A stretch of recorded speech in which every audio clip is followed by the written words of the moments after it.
आज शनिवार दिनांक 20 दिसंबर 2025 को श्री महाकालेश्वर ज्योतिर्लिंग का भस्म आरती श्रृंगार दर्शन कीजिए।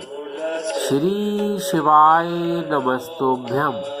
श्री शिवाय नमस्तुभ्यं। श्री शिवाय नमस्तुभ्यं। श्री शिवाय नमस्तुभ्यं। श्री शिवाय नमस्तुभ्यं। श्री शिवाय नमस्तुभ्यं। श्री शिवाय नमस्तुभ्यं। श्री शिवाय नमस्तुभ्यं। श्री शिवाय नमस्तुभ्यं। श्री शिवाय नमस्तुभ्यं। श्री शिवाय नमस्तुभ्यं। श्री शिवाय नमस्तुभ्यं।